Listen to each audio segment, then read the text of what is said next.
Welcome back to part 2 of chapter 14. So now we're talking about the small intestines. The small intestines are small in diameter, but they're actually a lot longer than our large intestines. So the size of the intestine, the name, is actually associated with the diameter, but not the actual length, because large intestines are much shorter. So in a human, normal, and I should say in a human adult, your small intestines are going to be between 2 and 4 meters in length. And they need to be long because they're the site of nutrient absorption. So we need to take food in so that we get nutrients into our body. And that nutrient absorption occurs within the small intestines mainly. And so the small intestines runs from the pyloric sphincter all the way to the ileocecal valve. And so I'm going to show you that in this next diagram. So here we have that ileocecal sphincter is going to be right up here. And so here we have the pylorus of the stomach and the, I'm sorry, ileocecal. I said ileocecal, I meant pyloric sphincter. And then, so there's the pylorus of the small intestines, and then we have the duodenum of the large intestines. So we have an ileocecal sphincter right here that allows the nutrients or the food, that liquid chyme, to move into the small intestine. Food moves down through the jejunum over here and then into the ileum, which is the last portion of the small intestine. It ends at an ileocecal sphincter. This is the cecum of the large intestine where food enters the large intestines. So we have chemical digestion occurring within the small intestines. There's lots of different enzymes that are brought in, as well as bile is brought in. Enzymes are produced in the small intestines that help to break down proteins and carbs and fats and even nucleic acids. But we also have chemicals from the gallbladder. So bile from the gallbladder that was produced by the liver, I should say. And chemicals from the pancreas, lots of pancreatic enzymes, as well as some bicarbonate ions that help to increase the pH. Because remember, stomach is very low pH, but our small intestines doesn't like the low pH. So we have to have some bicarbonate ions that enter the duodenum to increase the pH as well.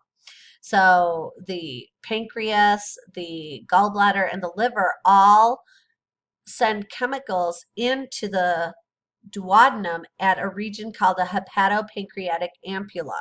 And so I'm going to show you where that is. Here you can see that ampulla.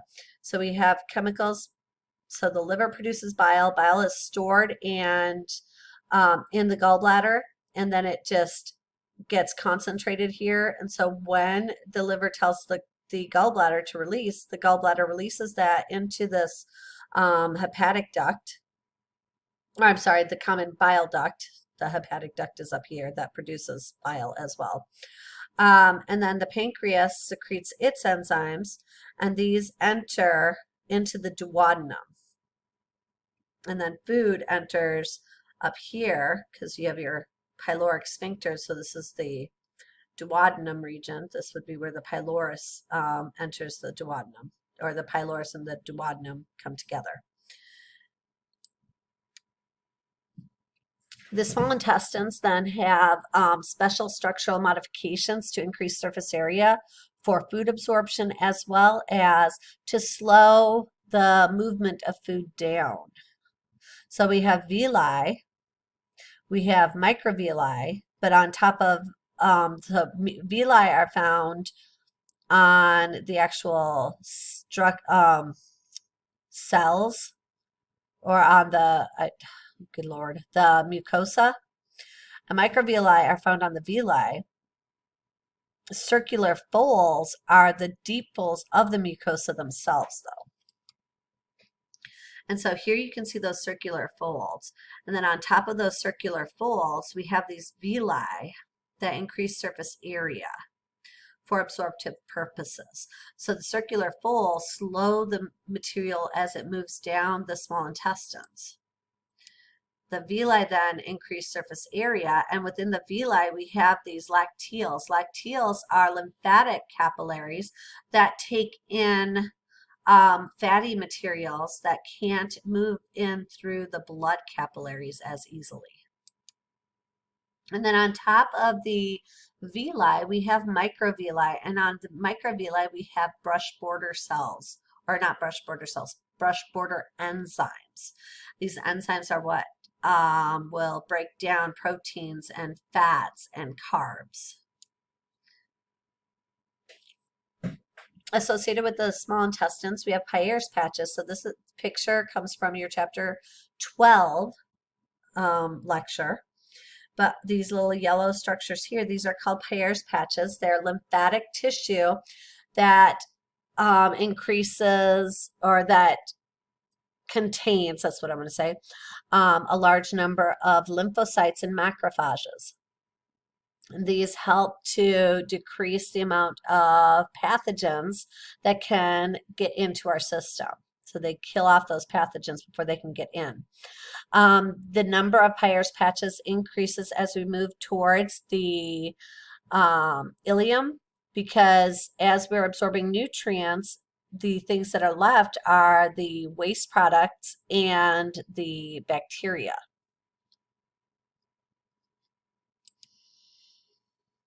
So then we go into the large intestines. The large intestines are a lot larger in diameter, but they're shorter in length. And they extend from the ileocecal valve and they run to the anus. So we have the cecum, the ascending, transverse, and descending colon, the sigmoid colon, the rectum, and then the anal canal. The appendix is usually discussed here. The appendix really has no major function. It's not really functional in the digestive system, so I don't tend to talk about it very often.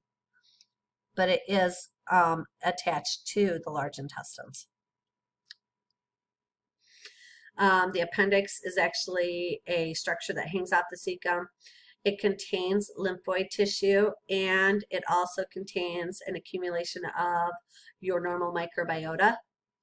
So this can sometimes get inflamed, and that is called appendicitis. And if you have appendicitis, then that is an acute disorder that has to be fixed by having your appendix removed. It doesn't really cause any problems if you have your appendix removed, so that it's more or less a vestigial structure now. All right, so let's look at the colon itself. We have an ascending, a transverse, and a descending colon. And then we have a sigmoid colon. The sigmoid colon is S in shape, and it runs right into the rectum. The rectum and the anal canal then are the lowest portions of the intestines. So the anal canal ends at the anus, and it is an opening into the large intestines. We have an internal anal sphincter composed of smooth muscle. This sphincter is involuntary.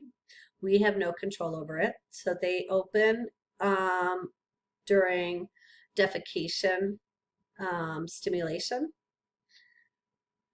And we have an external anal sphincter, which is skeletal muscle, and this is voluntary. And so when the stimulus occurs to open the internal anal sphincter, then we get a desire to defecate, and we can voluntarily open the external anal sphincter. The ability to control our anal sphincter usually occurs by between ages of 2 and 5 years old, depending. Some people are a little slower, some people are a little faster, so it just really does depend.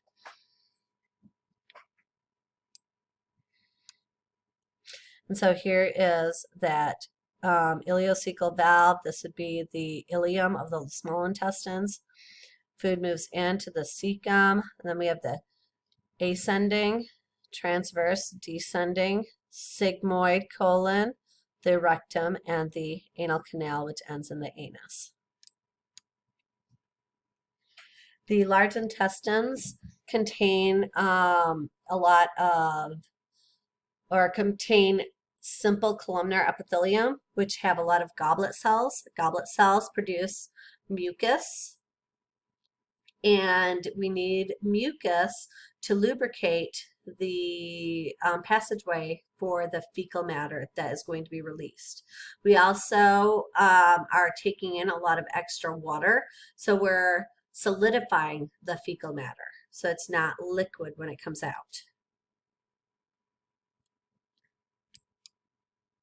At this point, you should be able to tell me the 3 divisions of the small intestines are, what the structural modifications of the small intestines are, what Peyers patches are, what the structure of the large intestines is, what is the major function of the small intestine, and what is the major function of the large intestine.